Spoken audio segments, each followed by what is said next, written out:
You know, it's funny. We use computers every single day, but I bet most of us don't really know what's going on inside. It's true. Like, how does clicking a mouse or typing on a keyboard make all this stuff happen? Yeah. You know, I'm curious about that.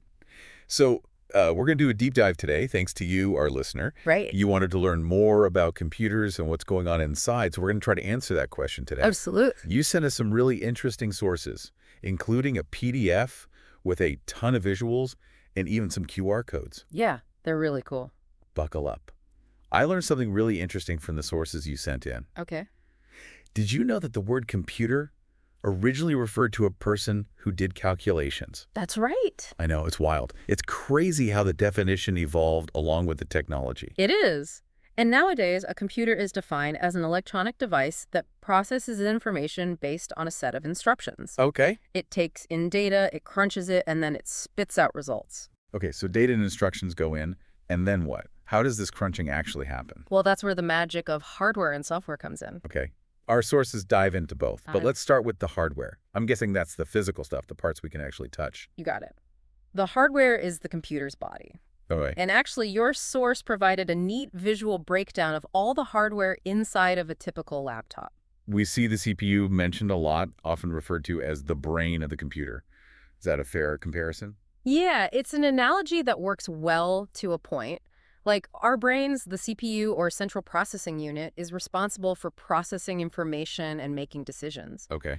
Based on instructions, it orchestrates the flow of data between various components, acting as the control center for everything the computer does. How does it actually think? I mean, it's not a brain made of neurons, right? Right, it's not biological. Instead, it's made up of transistors, Okay. which are tiny electrical switches that can be turned on or off to represent ones and zeros. And that's the basis of binary code. That's the language that computers understand. Wait, so everything on my computer, from cat videos to complex calculations, is ultimately just a bunch of ones and zeros? Exactly. It's amazing how such a simple system can be used to represent and process such complex information. So the CPU is handling these calculations, but where does it store the information it's working with? Like if I'm editing a photo, where's that photo data hanging out while the CPU is busy tweaking the colors? That's where RAM comes in. Okay. Random access memory. It's the computer's short-term memory, and it provides lightning-fast access to data that the CPU needs frequently. All right. Think of it as the CPU's workbench, Okay. where it's holding the tools and materials that it's actively using. That makes sense. Yeah. So when I have multiple programs open or even lots of tabs in my web browser, my computer seems to slow down. Is that because the RAM is getting overloaded? That's a very astute observation. RAM is a finite resource, and when it gets filled up, the computer has to start using the hard drive. For temporary storage, which is much slower, that's why having enough RAM is crucial for smooth multitasking. So RAM is like the computer's short-term memory. What about storing things for the long haul? Yeah. Like files and photos and all those cat videos? Right, well, that's the job of the hard disk drive, or HDD.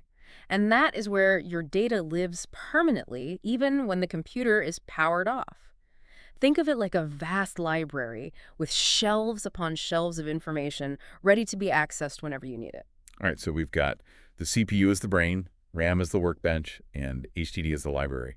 What about graphics? Right. Especially for things like gaming or video editing, there's a whole other component involved, right? You're right. That's where the GPU comes in. Okay. The graphics processing unit. It's a specialized processor that is specifically designed for handling the complex calculations needed to create images, Okay. especially 2D and 3D graphics. So whenever I'm playing a graphics-intensive game or editing a video, it's the GPU doing the heavy lifting. Precisely. Right. It takes the burden off the CPU, allowing it to focus on other tasks. And the source you shared specifically highlighted how crucial the GPU is for creating those smooth, immersive gaming experiences. That makes sense. Uh-huh.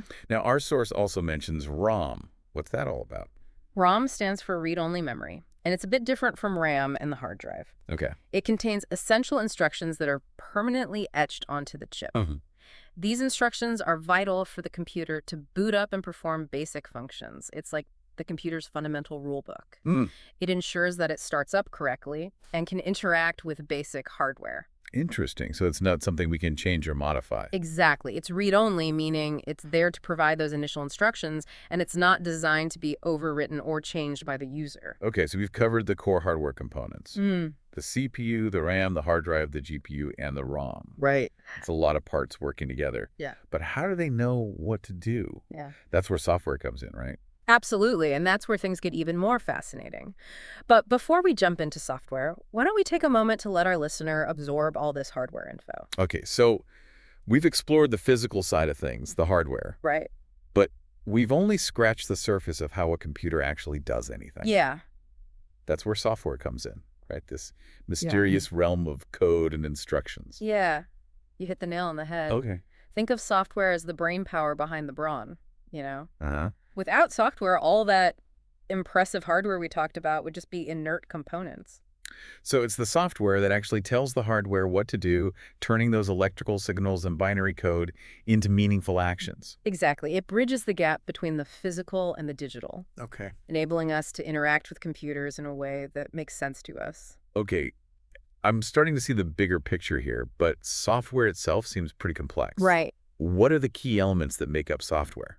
Well, let's start with the most fundamental type, the operating system. Okay. Think of it as the foundation, the master control program Yeah. that manages all the computer's resources and allows us to interact with it. So when I turn on my computer, the operating system is what loads up first, giving me that familiar desktop interface or menu. Precisely. Okay. It handles everything from managing memory and storage to running applications Okay. and coordinating input and output devices. Okay. Popular operating systems include Windows, Mac OS, and Linux. Right, I've heard of those, but Yeah. what about the actual programs we use, like web browsers, word processors, or those addictive games? Where Right. do they fit into the picture? Those are called applications, and they run on top of the operating system. Okay. They're designed to perform specific tasks, Okay. leveraging the hardware and resources provided by the operating system. So when I open a photo editing app, it's basically sending instructions to the CPU and GPU, telling them how to manipulate the image data. Exactly. It's a beautifully orchestrated collaboration. Okay. Between hardware and software, and within that software, a lot of the magic happens thanks to algorithms. Right, algorithms.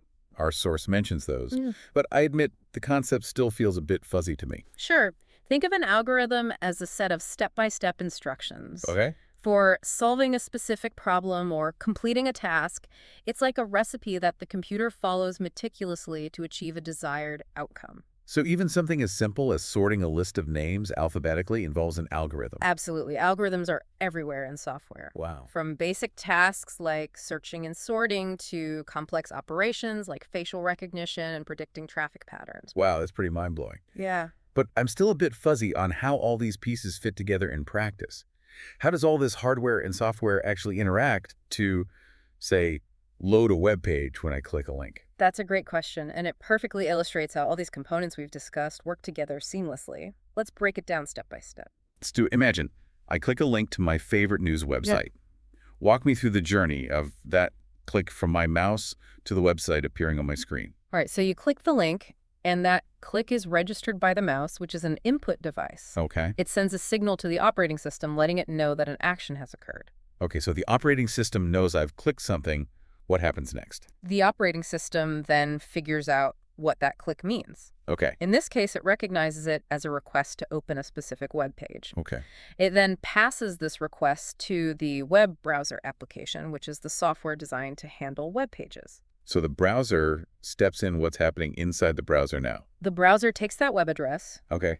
and sends a request to the web server where that website is stored. Okay. It's basically saying, hey, send me the files I need to display this web page. Okay, so it's like a digital messenger sending a request across the internet. Then what? The web server receives the request and responds by sending back the necessary files: HTML, CSS, JavaScript, and any images or videos. Okay. These files are basically instructions on how to build the web page. And where do those files go once they're received?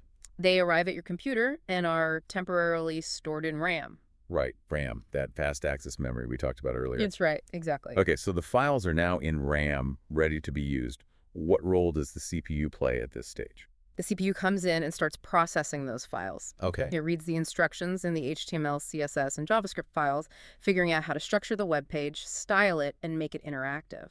So the CPU is basically translating those files into something the computer can understand and display. Exactly. And if there are any images or videos, the CPU will enlist the help of the GPU to process and render those elements. So the GPU jumps in to handle the visuals, making sure the images and videos look sharp and run smoothly. Precisely. And as the CPU and GPU finish processing each element, they send the results to the output device, which in this case is your monitor. And while the web page appears on my screen, it's amazing to think about all those processes happening behind the scenes in just a fraction of a second. It really is, and each step relies on a delicate interplay of hardware and software working together in perfect harmony. Okay, I'm starting to feel like I'm actually understanding how this all works, but our source also mentioned different types of computers, Right. like desktops, laptops, and tablets. Do they all operate on the same principles, even though they look and feel so different? That's a great question, and the answer is yes. Fundamentally, they all follow the same basic principles of computing. They all have a CPU, some form of memory storage input and output devices, and they all rely on software to function. So the core concepts are the same, but they're just packaged differently to suit different needs and portability. Exactly. A desktop computer is designed for power and expandability, while a laptop prioritizes portability, and a tablet is optimized for touch-based interaction and media consumption. Makes sense, but they all share the same DNA, so to Right. speak, in terms of how they process information. You got it. And it's that shared DNA that makes it possible for developers to create software that can run on a wide variety of devices, Yeah. even though they might have different hardware configurations. This is so cool. I'm starting to see computers in a whole new light. Mm-hmm. They're not just these magical boxes anymore, but Mm-hmm.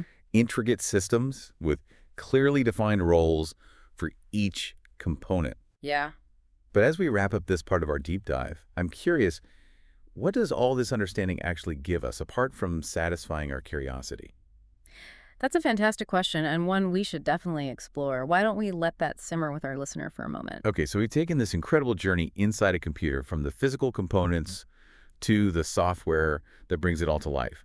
But I have to ask, what does this understanding actually give us? Is it just a fun intellectual exercise, or does it have real-world implications for us as users? It's definitely more than just a fun fact. Understanding the fundamentals of how computers work, it empowers you in so many ways. It's like learning the language of the digital world, Hmm. allowing you to navigate it with more confidence and purpose. So we're not just passive consumers anymore. We're informed participants. I like the sound of that. Exactly. When you understand how hardware and software interact, you can troubleshoot problems more effectively. Okay. For example, if your computer's running slowly, you can pinpoint whether it's due to an outdated CPU or insufficient RAM or maybe even a fragmented hard drive. That makes sense. Instead of feeling frustrated and helpless, we can actually diagnose the issue and maybe even fix it ourselves. Absolutely. And beyond troubleshooting, this knowledge can help you make informed decisions when purchasing a new computer or choosing software. Yeah. You'll be able to understand those spec sheets and feature lists, making sure you get the right tools for your specific needs. So no more blindly buying the most expensive option or getting tricked by marketing jargon. Exactly. We can actually assess what we need based on our understanding of the underlying technology. Precisely. And perhaps even more importantly, understanding how computers work today, it opens up a whole new world of possibilities for the future. Speaking of the future, that reminds me, our source had those QR codes linking to external resources. What exactly are QR codes? How do they fit into this digital landscape we've been exploring? Ah, yes. QR codes, they're like a bridge between the physical and digital worlds. You've probably seen those black and white squares popping up everywhere. They're essentially a type of barcode that can store a lot more information than a traditional barcode. So how do they work? I mean, it's just a bunch of squares, right? Right, but the pattern of those squares encodes information. When you scan a QR code with your smartphone or tablet, the device's camera reads the pattern and decodes the information, Mhm. which could be a website URL, contact details, or even payment information. So it's like a shortcut to accessing digital content. Exactly. It's a simple, efficient way to bridge the gap between the physical world and the vast amount of information that's available online. It's fascinating how technology keeps evolving to make our lives more interconnected. And speaking of evolution, it makes me wonder, with all the advancements in artificial intelligence, quantum computing, and who knows what else is on the horizon, what might the computers of the future look like? Any thoughts? That's a question that sparks the imagination. While it's impossible to predict the future with certainty, it's safe to say that computers will continue to become more powerful, more compact, and more integrated into our lives. I can imagine computers woven into the fabric of our clothing, our homes, even our bodies. Right. The possibilities seem endless and a bit daunting, to be honest. It's true that with any powerful technology, there are ethical and societal implications to consider. But by understanding the fundamentals of computing, we empower ourselves to participate in the conversation about how these technologies are developed and used. This has been an incredible journey. We started with a simple question, what's inside a computer? And we ended up exploring the very essence of the digital world. And it's just the beginning. The world of computing is constantly evolving, and with a solid foundation in the basics, you're well equipped to keep exploring and discovering. So to our listener who sparked this deep dive, we encourage you to keep that curiosity burning. Dive deeper into those QR codes, explore new technologies, and never stop asking questions. Who knows, you might be the one to shape the next generation of computing. The future is coded in curiosity, wouldn't you say? Absolutely. And on that note, we'll wrap up this deep dive. Thanks for joining us on this fascinating exploration.